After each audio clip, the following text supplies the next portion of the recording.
안녕하세요. 다이어트 왔습니다. 꼬치자거든요. 이게 우리 집 꼬치자가 약간 좀 가습이 왔어요. 이렇게 가습이 와가지고 굉장히 요즘 지금 아주 힘들어하고 있어요. 제가 이렇게 이제 가습이 와서 요런 입장을 지금 이렇게 다 따버렸어요. 이런 식으로 저쪽에다 이걸 옮겨놓고 한번 말씀을 드려볼게요. 제가 분갈이 하는 이쪽 테이블로 옮겨왔어요. 요게 그 진딧물이 잘 생겨요. 꽃이 요렇게 피려고 할 때 이렇게 보면 저가 이제 진딧물이 저도 생기나 싶어서 계속 유심히 지금 보고 있는데요. 아직 진딧물은 안 생겼어요. 근데 댓글에 참 이거 꼬치자가 저처럼 이렇게 되신 분도 아마 계시겠죠?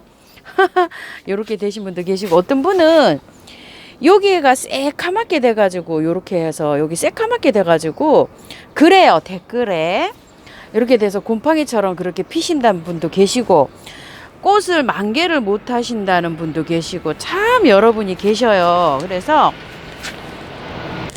병이 든 거를 제가 잘 알 수는 없고요. 잘 키우기 있죠. 이게 키우기 제가 한번 말씀을 드려볼게요. 작년까지만 해도 이 아이가 굉장히 건강하게 잘 자랐어요. 그래서 올해 둘이 번갈아서 이렇게 주다 보니까 이런 좀 현상이 나고요. 병이 들은 거는 이제 약제 방제를 하셔야 되겠죠. 요거는 뒤에 이렇게 보시면 응애도 잘 와요. 요게 또 응애가 왔나 해서 저도 이렇게 유심히 보는데 응애 같기도 하고 아닌 것 같기도 하고 참 이 구분하기 힘들어서 일단 저는 방제를 한번 했어요. 어제 한번 했는데 저번에도 한번 하고 이게 안 없어져 가지고 뭐 병세가 있는지 없는지도 모르겠어요. 그래서 일단 방제를 했어요. 방제를 하고 이게 떨어지지도 않아서 제가 어저께 그 입장을 다 따냈어요. 그리고 또 할 예정이에요. 방제를. 종합적으로 이렇게 된 거 뭐 다이센 M이나 뭐 여러분 뭐 베노밀이나 이런 거 보면은 뭐 여러 가지 종합적으로 이렇게 듣잖아요. 그래서 그냥 그런 거 방제합니다. 제가 아이고 자 방제를 이렇게 하는데요. 자 잘 키우기 한번 알아볼게요. 병이 안 오고 이게 키우면 치자가 꽃이 피면 굉장히 향기도 좋고 좋잖아요. 아유 그런데 이게 병치레를 좀 이렇게 가끔가다 합니다요. 저도 이걸 한 3년 딸이 키우다가 요만한 거 딸이 키우다가 갖고 온 거예요. 그래서 제가 지금 3년째 키우고 있는데요. 예전에도 많이 키웠어요. 아주 많이 키워가지고 하는데 삽목도 이 안에 잘 돼요. 이렇게 딱 꽂히고 나서 이렇게 잘라서 삽목을 하면 삽목도 엄청 잘 되는 아이입니다요. 이 아이는 지금 있죠. 6월 달부터 이렇게 시작해가지고 한 7월 달까지 이렇게 개화를 하는데요. 남부지방에서는 조금 또 빨리 개화를 하겠죠. 저는 이렇게 정상적으로 이렇게 개화를 하는데 지금 꽃몽울이 다 맺혔어요. 향기가 엄청 좋아요. 백색으로 피면서 겹이에요. 그래가지고서 키는 이 아이는 한 67cm 이렇게 자란다고 하는데 오래되면 더 크게도 막 자랍니다. 저는 지금 이게 굉장히 오래 자란 거예요. 이 정도 자라려면 한 7, 8년 뭐 이 정도 자라지 않을까요? 이렇게 됐고요. 열매는 9월 달에 홍색으로 이렇게 여는데 꼬치자는 열매가 안 열어요. 꼬치자는 그냥 꽃만 피어요. 열매가 열리는 치자 나무가 따로 있어요. 그거는 치자 나무라고 하고요. 꽃만 보는 요런 거는 꽃치자라고 해요. 열매는 안 열리고요. 그 치자 이 꽃 요런 거 열리면은 꽃치자 그 열매가 열리잖아요. 그런 거는 뭐 약재라도 쓰고 또 요렇게 꽃 요런 거 거기에서 나오는 거를 뭐 화장품 뭐 이런 거에도 쓰고 여러 가지로 많이 활용해서 씁니다요. 그 치자는 또 그거 하는데도 쓰죠. 음식을 하는데도 쓰고 여러 가지로 씁니다. 그거는 치자 나무예요. 치자가 열리는 나무. 우리가 주로 키우는 건 꽃치자입니다. 한국 원산지는 중국이라고 해요. 이게 근데 어떤 데 보면 한국이라고 또 원산지가 이렇게 표기된 것도 있어요. 한국, 중국, 일본 뭐 요새는 뭐 아주 각지에 이렇게 잘 이렇게 된다고 해요. 월동은 안 됩니다. 베란다에서 월동하셔야 돼요.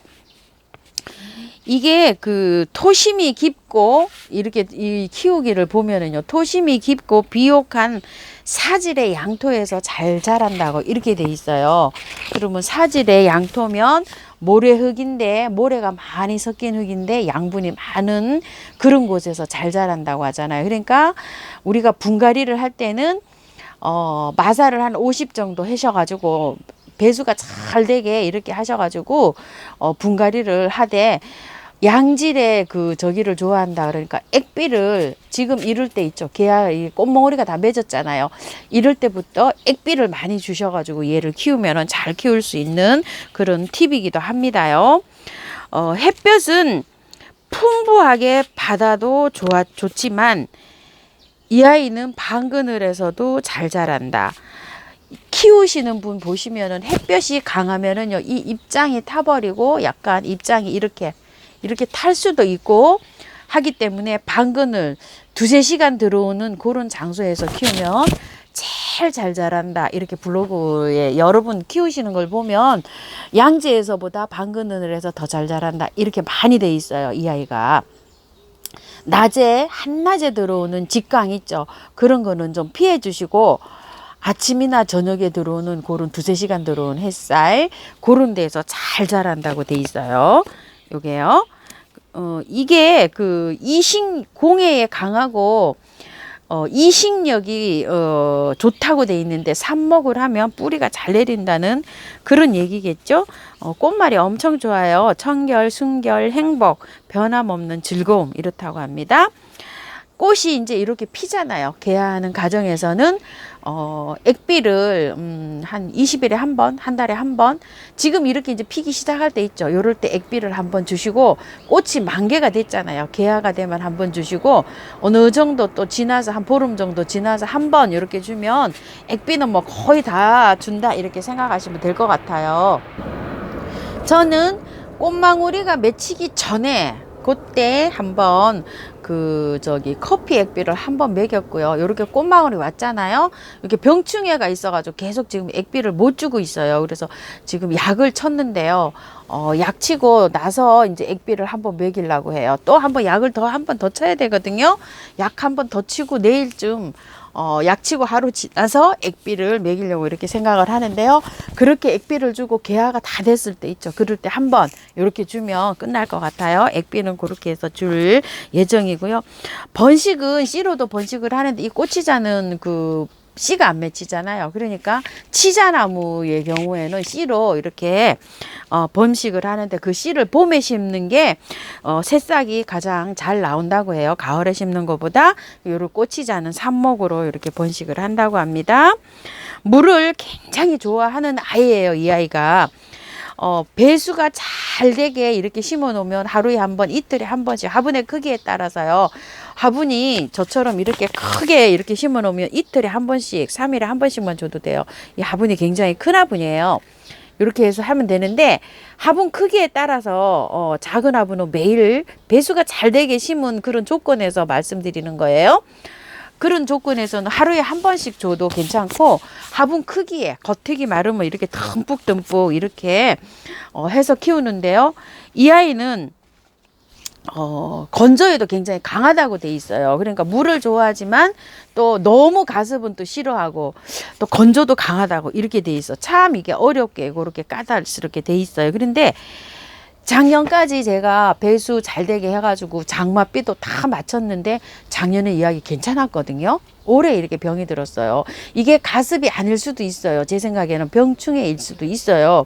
그래서 제가 방제를 하는 거예요. 지금 가습인 줄 알고 저쪽 햇볕 있는 쪽에다 해서 이 아이를 물을 한 3일에 한 번, 4일에 한 번 이렇게 줬는데도 이게 좋아지지를 않았어요. 좋아지지를 않아가지고 제가 어제 방제를 다 하고 입장을 그렇게 다 따버렸답니다. 그래서 이제 조금 이제 몇 개만 이렇게 남겨뒀어요. 입장을, 이 상태를 보려고요. 이렇게 해가지고 관리를 하고 있습니다. 물 주기는 물을 좋아한다. 배수는 잘 되게 토양을 선택해서 한다. 요거에요. 이 꽃치자가 잘 자라는 온도가요 15도에서 30도라고 해요. 추위 엄청 싫어합니다. 겨울에는 5도 이상으로 꼭 놔두셔야 돼요. 내려가면은 야가 약간 냉해를 입을 수가 있어요. 병충해는 진딧물, 깍지, 응애 뭐 이런 게 생기는데요. 깍지는 막 요런 데 잘 생겨요. 요런 데 잘 생기고, 진딧물은 여기 꽃 봉우리에 잘 생기고요. 그 다음에 응애는 여기 이게 잎 뒷장에 이렇게 보면은 잘 생겨요. 근데 지금 응애는 없어요. 제가 아직 보니까. 그리고 통풍을 잘 되게 키운다. 이 아이는 방그늘에서 잘 자라고 통풍 잘 되는 장소에서 이렇게 피우면 아주 좋다고 합니다. 6월부터 꽃이 필 때는요, 햇빛을 조금 좀 많이 보여주고요. 많이 보여주고, 이제 꽃이 지고 나잖아요. 그러면 여름이 다가오잖아요. 그때부터는 그늘에서 요걸 키우다가요. 가을, 겨울에는 약간 반양지, 이렇게 햇볕을 조금 더 보여주면서 해야지 이제 내년에 이렇게 꽃을, 이 결실을 이렇게 잘 맺는데요. 아주 중요한 게 있어요. 요게, 겨울에 아주 너무 따뜻한 베란다에 키우면 꽃이 안 온다고 해요. 5도 전후에서 5도에서 한 7, 8도 이렇게 전후에서 한 달 정도 이렇게 계절의 느낌 있죠. 감각이 겨울이다 이런 걸 요것도 느껴야지 꽃몽우리가 이렇게 풍성하게 이렇게 잘 온다고 해요. 그리고 이 아이는요, 건조해지면은 그 다음에 또 해가 부족하면 꽃이 이게 떨어지고 꽃이 안 핀대요. 자, 요거 아주 굉장히 중요한 거예요. 물이 이게 너무 건조해지고 해가 부족하면 꽃이 개화를 못하고 떨어지면서 잎이 노랗게 변하면서 떨어진답니다. 그러니까 잎이 이렇게 노랗게 변하시는 분 그거를 한번 참고해 주세요. 근데 저는 작년에 꽃이 엄청 예쁘게 피었는데 그 자리에 뒀었어요. 이게 그 자리에 뒀었는데 잎이 이렇게 누렇게 변했거든요. 그래서 해가 부족한가 싶어갖고 제가 햇볕이 더 많은 쪽으로 요 아이를 일주일 넘게 갖다 놨는데 차도가 없었어요. 차도가 없어가지고 약을 이렇게 방제를 했어요. 그러니까 그거를 잘 참고하셔서 파악을 한번 잘 해보세요. 건조하거나 해가 부족하면 꽃이 떨어지고 개화를 못하면서 잎이 누렇게 되면서 이렇게 된답니다요. 건조하거나 해가 부족하면 물이 부족해도 그렇다고 합니다. 물이 부족해도요. 그러니까 그걸 잘 판단을 하세요. 저한테 여쭤보면 제가 알 수가 없습니다. 그리고 고치자가 흙이 산성 토양을 좋아한답니다요. 산성 토양. 산성 토양은 뭐가 있죠? 블루베리를 심는 피트모스가 산성 토양이죠. 그리고 녹소토 노란 거 알갱이 있죠? 그게 약산성을 띄어요. 그래가지고서 이게 분갈이가 오래되신 분들 있죠. 이게 분갈이가 오래되신 분들은 수돗물을 여러분들이 물을 주시잖아요. 그러면 이 염기라 그래서 이 흙에 그 염기가 이렇게 좀 쌓이잖아요. 수돗물 그 정화할 때 쓰는 그게 염소 그런 게 돼가지고 이렇게 되면은 잎이 누렇게 되는 이런 황화 현상이 일어난대요. 제가 이게 그거일 수도 있어요. 제가 이걸 진단하기에. 제2 치자가 이렇게 누렇게 된 게요. 그러니까 누렇게 되는 게 건조하거나 햇볕이 부족하거나 pH 이 산성 토양이 많이 떨어져 가지고 알칼리로 갔다거나 분갈이를 오래 되신 분, 저도 이거 분갈이 한 지 3년 됐어요. 그럴 확률이 높아요. 이게 pH 산성 그게 떨어져 가지고 염기 그 성 잎이 누렇게 돼 갖고 이렇게 항화 현상을 이렇게 일으키는데 그 알칼리로 변하잖아요. 이게 그래서 이렇게 될 수 있는데 그거 할 수 있는 거는 분갈이를 해주는 수밖에 없죠. 이 흙을 다 털어내고. 근데 지금 분갈이는 할 수는 없어요. 지금 꽃이 다 지고 난 다음에 하셔야 됩니다. 그 다음에 누렇게 되는 거 그런 거는 물 부족, 가습, 그 다음에 또 영양 부족, 이게 누렇게 되는 거요. 영양 부족. 그 다음에 햇빛이 부족해도 그렇지만 햇볕이 너무 들어와도 이런 현상이 일어난다고 해요. 막 6시간씩 막 낮에 막 직광 있죠. 직광을 쐬면 얘가 못 견뎌가지고 또 그럴 수도 있다고 합니다. 아이고 참 힘들다. 그쵸? 잎이 누렇게 되는 거 많죠? 이게 분갈이 한 지 오래돼가지고 염기성이 이렇게 너무 높아져서 이렇게 돼서 황화 현상이 일어나고 물 부족, 그다음에 가습, 그다음에 영양이 부족일 때도 그렇고 햇빛이 너무 과도하거나 너무 없을 때도 그렇다고 합니다. 아이고 참 힘들어요. 분갈이는 가을이나 봄에 하는 게 좋은데요. 꽃이 다 지고 난 다음에 해서 가을에 선선한 바람이 불 때 이렇게 지금 분갈이를 하셔야 되겠지만, 봄까지 못 기다리시는 분은 가을에 하셔야 되겠지만 봄에 하는 게 제일 좋다고 돼 있어요. 꽃이 안 피어요 하시는 분 많으시죠? 이거 가장 중요한 건데요. 꽃이 지고 나면 가지치기를 해주잖아요. 가지치기를 할 때 이렇게 크잖아요. 그러면 여기 한 입장을 놔두고 할 수도 있고 두 입장을 놔두고 하고 이렇게 가지치기를 해서 이걸 삽목을 해요. 자, 가지치기를 할 때요. 여기 입장을 이렇게 두고 이렇게 가지치기를 하거든요. 저는 대부분이 여기도 이렇게 하면 이제 크게 할 때는 여기도 이렇게 할 수 있겠죠. 여기 입장이 이렇게 있으니까 이렇게 해서 이렇게 이제 삽목을 할 수가 있는데, 이 가지치기는 꽃 지고 난 다음에 합니다요. 가지치기 하시고 그리고 삽목을 하시면 돼요. 꽃이 안 피어요. 가장 중요한 거예요. 저온 처리를, 약간의 저온 처리를 한 달 이상 얘가 겪어야지만이 꽃이 핍니다. 그리고 꽃이 안 필 때는 가지치기를 너무 늦게 했을 경우에, 바로 꽃 지고 나면 바로 하셔야 되는데 이거를 뭐 8월 달 이렇게 하잖아요. 그러면은 새순이 돋아 나가지고 내년에 피는 그 꽃눈을 형성을 해야 되는데 너무 늦게 가지치기를 해버리니까 그 꽃눈의 형성이 안 되는 거예요. 그래서 꽃이 안 옵니다. 가지치기 너무 늦게 하시면 꽃눈 안 와요. 그리고 영양소가 부족했을 때 꽃눈이 안 오고, 그 다음에 영양이요, NPK 우리가 이렇게 돼 있잖아요. N이 질소잖아요. 막 NPK 이런 머리 아프잖아요. 하여튼 영양제 질소 성분이 N이 너무 많은 영양제를 줬을 때는 잎만 무성하고 꽃이 안 와요. 그러니까 꽃이 안 오는 경우가 많습니다. 저온 처리가 안 됐을 경우에.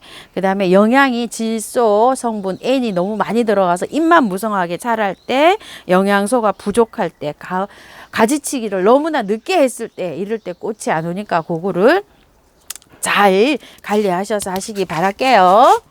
자, 이렇게 해서 꽃이자 키우기 여러 가지 알아봤는데요. 병충해가 오는 것은 참 그런데 제가 이걸 오랫동안 키워본 경험으로는요, 2시간에서 3시간 들어오는 그런 직광, 한낮에 햇볕이 안 들어오는 그런 장소에서 물을 그냥 한 이틀에 한 번, 3일에 한 번, 아주 제가 화분이 커서 그렇게 말씀드리는 거예요. 나무도 굉장히 커요. 한 이틀에 한 번, 3일에 한 번 이렇게 물을 주면서 흠뻑 줍니다. 막 줄줄르게 이렇게 흠뻑 주면서 키우는데요. 베란다 월동을 할 때 가지치기 꽃 지고 나서 빨리 해주시고, 너무 늦게 하면 내년에 또 꽃 안 봅니다. 그리고 꽃 피기 전에 너무나 질소 성분이 많이 들어간 거 봄에 주면 꽃 몽우리가 안 오고 잎만 무성하게 막 이렇게 자랍니다. 그것도 참고를 해주시고요. 꽃 지고 난 다음에 바로 가지치기 빨리 해주셔서 삽목하시고요. 겨울에는 약간의 한 달 이상의 저온을, 약간 계절 감각을 느끼게끔 저온 처리 이렇게 해준다. 그러면은 굉장히 무난하게 잘 자라는데요. 진딧물이 이렇게 끼이는 게 약간 흠이긴 한데 방제를 미리미리 이렇게 해주면 또 잘 키울 수가 있어요. 작년에는 방제를 뭐 한두 번 했는데요. 제가 병치레 안 하고 이렇게 잘 했는데 저도 올해 이렇게 병치레를 하고 있습니다. 그래서 약을 지금 뿌려주고 있어요. 참고하셔가지고요. 잘 좀 키워보세요. 저도 잘 키워볼게요. 문의가 너무 많으셔. 여러분들이 이거 치자에 관해서 해서 제가 영상을 이렇게 한번 올려봅니다요. 감사합니다. 다이카우스입니다.